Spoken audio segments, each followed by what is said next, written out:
Bon, bah, nous passons à la prochaine section, donc les nouveautés cette année à l'ASCO en oncodermato. Donc bienvenue à Caroline Robert et à Djaouida. Et c'est toi qui commences? C'est Très bon. bien, bah, merci beaucoup. Merci à tous et bonjour à tous. Effectivement, on va voir ensemble les nouveautés en oncodermatologie et d'abord concernant les carcinomes cutanés. Alors, petit état des lieux, il faut savoir que le carcinome épidermoïde cutané est le deuxième cancer le plus fréquent. Il a un très bon pronostic après un traitement chirurgical et un taux de rémission à 5 ans qui dépasse les 90%. Néanmoins, un petit groupe de patients va quand même récidiver, que ce soit localement ou à distance, malgré un traitement chirurgical bien conduit, plus ou moins une radiothérapie. Et on n'a pas des traitements adjuvants systémiques pouvant limiter ce risque de récidive. Donc, il y a des essais cliniques qui ont été menés avec des anticorps anti-PD1 et je vais vous en parler. Il faut savoir qu'aujourd'hui, on a l'AMM et le remboursement pour un anti-PD1 pour les carcinomes épidermoïdes non opérables et métastatiques. Alors, ont été présentés du coup à l'ASCO les résultats d'une phase 3 qui a évalué l'efficacité du sémiplimab en situation adjuvante pour les carcinomes épidermoïdes cutanés à haut risque de récidive. Donc voici le design de l'étude. Tous les patients étaient opérés. Ils bénéficiaient tous après d'une radiothérapie adjuvante et ensuite ils recevaient soit le sémiplimab ou alors le placebo. Donc ici, les critères de haut risque de récidive, donc c'était quand même des critères assez sévères dans cet essai. On a eu d'ailleurs du mal à inclure des patients dans cet essai. Donc on voit par exemple, ils ont pris pas mal de patients avec des atteintes ganglionnaires, des atteintes en transit. Et encore dans les atteintes ganglionnaires, c'était par exemple la rupture capsulaire pour un ganglion ou sinon 3 ganglions. Pareil pour l'atteinte périnerveuse, il fallait qu'elle soit clinique ou radiologique, donc assez avancée. Le critère d'évaluation principal, c'était la survie sans récidive, avec des critères secondaires sur du coup, les récurrences leucorégionales à distance ou encore la sécurité du Pimbro. Donc 209 patients dans le bras sémiplimab et 206 patients dans le bras placebo. On voit quand même que 60% des patients avaient une atteinte ganglionnaire. Et voici du coup la très belle courbe. Donc l'essai a été positif avec une amélioration significative de la survie sans progression. À 24 mois, on avait 87% pour le sémiplimab versus 64% pour le bras placebo avec un hasard de ratio à 0,32. Pareil, les risques de récidive leucorégionale et à distance ont été réduits respectivement de 80% et de 65% pour les atteintes leucorégionales et les atteintes à distance. Pour le bras sémiplimab, bien sûr. Alors pour les effets secondaires, c'était à peu près les effets secondaires qu'on connaissait déjà du sémiplimab, rien d'autre. Donc très prometteur. Probablement qu'on va avoir là même pour le sémiplimab pour cette population de patients. Et on a reçu aussi les résultats du pembrolizumab avec un essai qui a été designé quasiment de la même façon, mais voilà, avec d'autres résultats. Donc on voit des résultats mais extrêmement négatifs. Et on ne comprenait pas trop pourquoi il y avait cette différence dans les résultats. Donc, probablement quand même la sélection de départ des carcinomes épidermoïdes qui était quand même beaucoup plus sévère dans l'essai avec le sémiplimab que là on prenait par exemple les atteintes périnerveuses histologiques sans qu'il y ait des manifestations cliniques ou autres. Aussi les inclusions des patients dans l'essai avec le pembrolizumab se sont faites pendant la période Covid.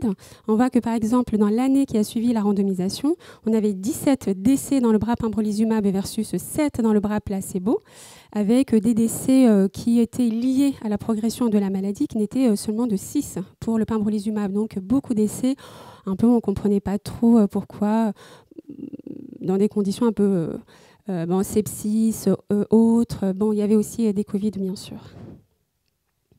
Alors dans tous les cas, nous, même si on a la main pour le sémiplimab, on privilégiera toujours une stratégie néoadjuvante pour les patients opérables.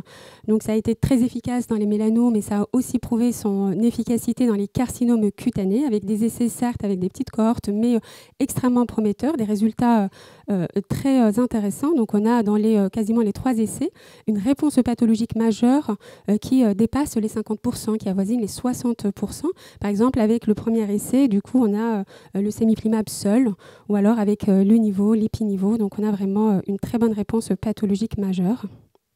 Et du coup, ont été présentés les résultats de cet essai. Donc, c'est une étude rétrospective, mais en vie réelle, qui a étudié la survie sans récidive en fonction de la réponse pathologique et qui a évalué les résultats cliniques des patients qui n'ont pas été opérés.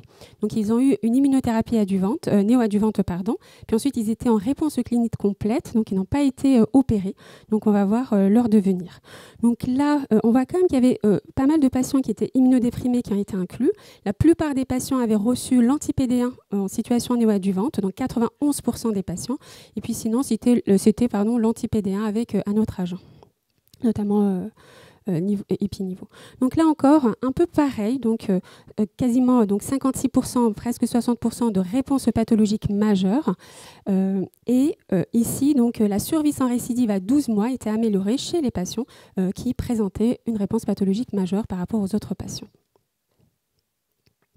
Donc, en conclusion, le traitement néoadjuvant anti-PD1 efficace dans les carcinomes épidermoïdes cutanés avancés, mais résécables, associé à un taux de réponse clinique et pathologique extrêmement intéressant.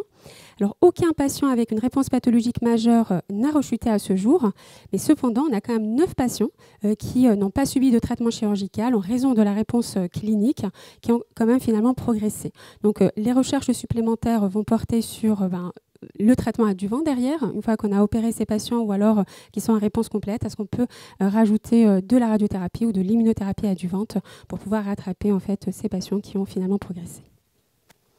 Merci beaucoup. Je me permets une question. Les hauts risques dans ta première étude adjuvante, c'est quelle proportion de tous les carcinomes épidermoïdes localisés ? C'est 10% ? Oui, vraiment pas beaucoup. On a quand même pas beaucoup de patients qui vont récidiver. Mais quand même, c'est un cancer qui a une très forte incidence. Donc, oui, ces patients, je on sais les que voit. c'est très fréquent. C'est très fréquent du fait de l'incidence, plus que du fait de la... D'accord, merci. Alors, on parle du mélanome ? Ouais, vas-y. Merci beaucoup. Et on gardera les questions pour la fin. Ouais, il y avait quand même une étude de phase 3 positive. Parce que dans le mélanome, on n'a pas eu d'essai positif. Je vous montre un peu de mélanome parce que vous n'en voyez pas souvent. Voilà, c'est moche, ça ressemble à ça. Et vous savez qu'on a bien progressé et qu'au fil de ces dernières années, on a augmenté la survie pour avoir maintenant à peu près 50% de patients vivant à 10 ans après un diagnostic de mélanome métastatique. C'est quand même magnifique par rapport à ce qu'on avait avant, mais ce n'est pas assez. Alors, quand on a un mélanome multibérable, c'est 50% des patients. Est-ce qu'il faut commencer par une thérapie ciblée ? Non, il faut commencer par une immunothérapie. Il fallait le prouver, ça a été fait. On a maintenant les résultats à 5 ans. Et quand vous regardez à 5 ans le taux de survie, vous voyez qu'on est presque au double. Quand on commence avec la thérapie, l'immunothérapie, la double immunothérapie Ipi/Nivo par rapport à la thérapie ciblée, qui certes sauve quelques malades au début, mais vous voyez après c'est un peu la dégringolade. Et en survie sans progression, c'est pareil, on est à plus du double. Plus du double de patients qui sont en survie sans progression. Donc il faut clairement commencer par une immunothérapie, sauf cas vraiment catastrophique où il faut sauver le patient dans les semaines qui viennent. Ça, c'était important de le savoir. Alors ça, c'est une étude de phase 2. Il n'y a pas beaucoup de patients, 33, mais c'est très intéressant quand même. On combine ici l'immunothérapie. Donc ici, c'est un régime un peu original avec de l'ipilimumab, du nivolumab et même de l'anti-LAG3, du relatlimab. Ce n'est pas un traitement standard, mais on combine ici avec un anti-IL6. On avait déjà une étude avec un anti-IL6, le tocilizumab, qu'on connaît un peu mieux, et là, c'est un autre. C'est le sarilumab. Et le but, c'est d'une part, limiter la toxicité. On donne déjà un peu l'antidote aux effets immunologiques, mais aussi ça a des effets antitumoraux, en fait, l'anti-IL6. Donc on a une population de patients... Zut, voilà. On a une population de patients qui est réduite, certes, mais c'est des patients qui ont pour 20% d'entre eux des métastases hépatiques, qui ont des LDH élevés pour presque 40% d'entre eux. Donc c'est une vraie population de patients métastatiques de mélanome. Et on a en effet secondaire, on a 12% seulement d'effets secondaires de grade 3 qui sont d'ordre immunologique, donc c'est pas beaucoup. Et on compare ici avec nos essais connus. Quand on fait CheckMate 511, c'est la combinaison Ipi/Nivo avec la petite dose d'Ipi, on est à 34% d'effets de grade 3. Et l'essai dont je vous parlais, Ipinivote aussi, c'était mieux que Ipinivote tout seul, qui a 60%, mais c'était quand même 22%. Là, on est encore moins. Et en termes d'efficacité, c'est trop précoce, mais c'est hyper encourageant. Regardez ce magnifique waterfall graph.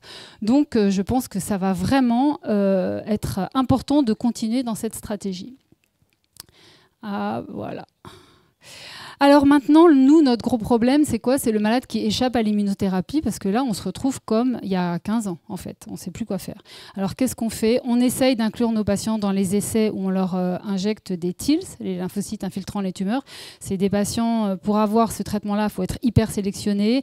Les taux de réponse, c'est plutôt que 30%, en réalité, c'est plutôt 20%, parce que il faut que les patients puissent supporter cette chimiothérapie initiale. Et puis, il y a quand même une toxicité énorme. Il y a même à peu près 7% de mortalité. Donc, ce n'est pas anodin. Quelquefois, on essaye quand on ne sait plus quoi faire. On a une petite piste intéressante avec un virus oncolytique combiné avec l'anti-PD1 qui n'a pas l'air toxique et qui a l'air de donner 30% de réponse, mais c'était seulement une phase 2. Donc, en fait, on ne sait pas encore trop. Ça, c'est les résultats qui ont amené à l'autorisation sur le marché des TILS avec 20-30% de réponse, mais une grosse toxicité. Et alors là, il y a quelque chose de très, très intelligent. C'est des TILS modifiés génétiquement qui vont avoir... on va transfecter les TILS pour qu'ils expriment une cassette qui va faire s'exprimer l'interleukine 15 au niveau de la membrane. Et cette cassette, elle va s'activer si le patient mange de l'acétazolamide, du Diamox, qui n'est pas toxique, qui peut se prendre comme ça. Et donc, on injecte les TILS, et quand on veut les activer, au lieu de donner des fortes doses d'IL-2, on donne du Diamox.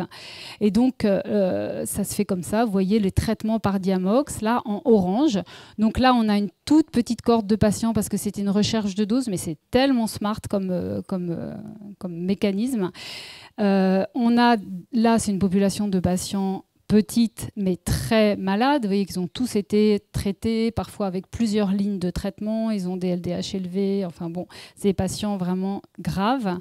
La toxicité, alors attention, ici, on sort la toxicité hémato. Il y a quand même beaucoup de toxicité hémato, mais elle est gérable. Et le protocole de lymphodéplétion est inférieur en intensité à celui qu'on donne pour les TILS, donc il est un peu moins toxique. Mais sinon, il n'y a pas beaucoup de cytokine release syndrome. Regardez, il n'y a pas beaucoup de grade 3. Et en termes d'efficacité, c'est trop tôt pour sauter au plafond, mais c'est hyper encourageant. 60% de réponse objective, si c'était ça, 67%, ce serait génial. Donc ça, vraiment, on essaye d'attirer ça en France. Aujourd'hui, ils ne sont pas en Europe, mais c'est quand même, ce serait génial.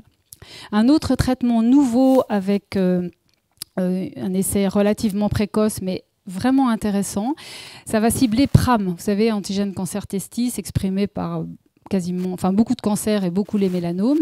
Et ici, on transfecte des leucocytes, on fait une leucaphérèse, on essaye surtout de transfecter des lymphocytes avec un TCR modifié qui va reconnaître un peptide de PRAM. Et c'est restreint HLA-A2.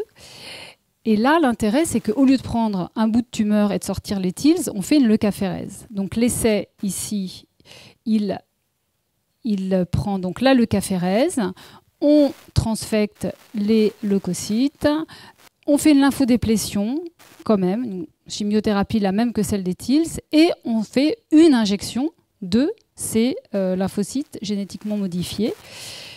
Et là, l'interleukine 2, c'est à plus faible dose, donc c'est un peu moins toxique. Et la population de patients, il y avait 74 patients, mais 33 mélanomes. Et quand on regarde tous les mélanomes, là aussi, on vérifie que c'est vraiment des mélanomes. Là, vraiment, pour le coup, regardez, il y a presque 60% de patients avec des LDH élevés, des patients avec des métastases hépatiques pour presque 80% d'entre eux. Donc, c'est des patients vraiment difficiles à traiter. Et là, il faut me passer la diapo. On a une toxicité qui est quand même raisonnable, enfin qui est assez importante, mais qui est moins importante encore qu'avec les TILS. Mais je vous rappelle que ces patients-là, on ne sait pas comment les traiter, donc on va quand même accepter une certaine toxicité.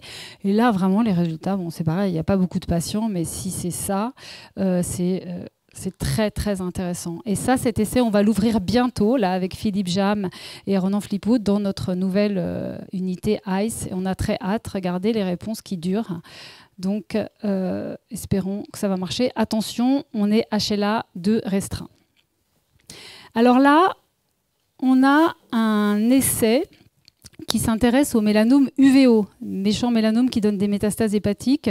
On a une AMM avec le T-bantafusp, qui est cet IMTAC, mais avec une restriction HLA-A2, qui cible le GP100. Et là, c'est un anticorps, donc c'est un ADC. Le payload, c'est un inhibiteur de GNAQ, GNA11, qui est le driver, enfin qui est vraiment la mutation driver dans les mélanomes choroïdiens. Mais cet inhibiteur, il est toxique. Donc il faut le faire, il faut le cibler sur les cellules de mélanome. Et ici, l'anticorps, il va cibler la protéine GP100 qui est exprimée à la surface des mélanomes. Donc on a une recherche de dose avec cet anticorps, des petites cohortes. Il y a 4 mélanomes cutanés, les autres, c'est des mélanomes UVO. Et c'est en termes de toxicité, alors que quand on le donne tout seul, c'est terrible, ça a une grosse toxicité hémato, ici ça va, vous voyez, il n'y a pas beaucoup d'orange. Et en termes d'efficacité, alors que les patients ont été pré-traités et ceux qui sont HLA-A2 ont eu du T-bantafusp, on a quand même des taux de réponse intéressants. Donc à suivre, et l'intérêt ici, c'est que ce n'est pas restreint HLA-A2. Donc les messages qu'on a, si je résume tout ce qu'on a dit, Jawida et moi, c'est que phase 3 positive, c'est Miplimab dans les carcinomes épidermoïdes à haut risque de récidive.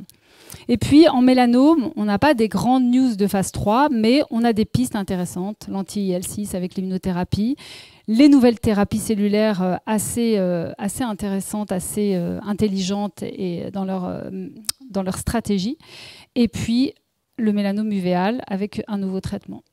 Voilà. Merci beaucoup.